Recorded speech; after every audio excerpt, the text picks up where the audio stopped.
Assalamualaikum warahmatullahi wabarakatuh. Perkenalkan, saya Muhammad Nur Fauji dari Fakultas Ekonomi Manajemen akan menjelaskan tentang pengertian najis dan hadas. Pengertian najis merupakan lawan dari toharoh, yaitu segala sesuatu yang kotor dan menjijikkan. Dalam pandangan syara, najis ialah suatu benda yang kotor dan menjadi penghalang kesahannya sholat.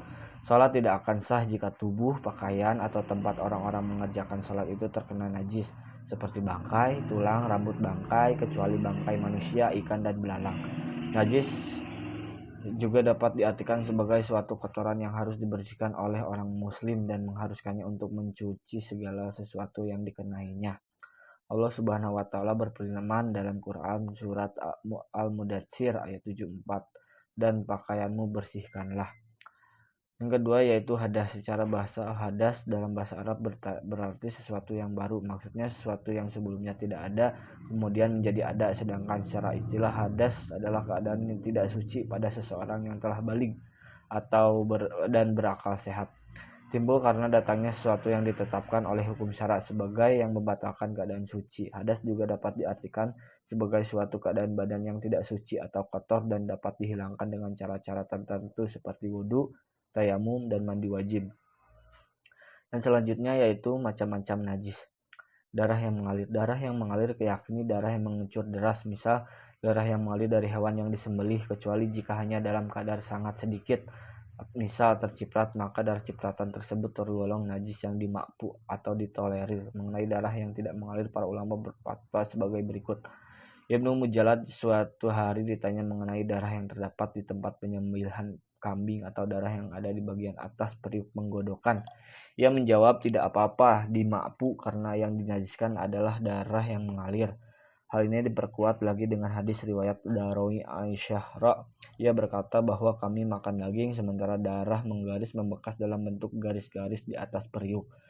Yang kedua yaitu daging babi. Para ulama menyepakati kenajisan daging babi berdasarkan firman Allah Subhanahu wa taala sebagai berikut.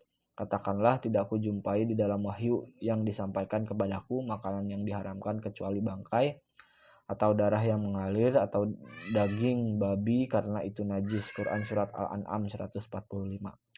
Yang ketiga yaitu tinja dan air kencing manusia. Para ahli fikih sepakat bahwa tinja dan air kencing manusia termasuk benda najis. Selain air kencing dan tinja para nabi dan air kencing bayi laki-laki yang belum makan apapun kecuali air ASI ibunya. Yang keempat yaitu kotoran dan air kencing hewan yang diharamkan dagingnya. Para ulama sepakat mengenai kotoran dan air kencing hewan yang dagingnya diharamkan dimakan termasuk barang najis.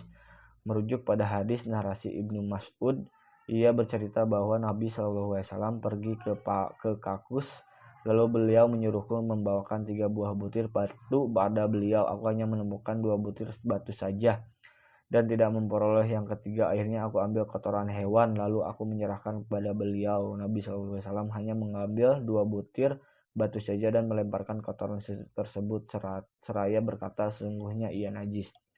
Yang kelima yaitu wadi. Wadi adalah air atau cairan yang kental dan keruh yang keluar mengiring kencing.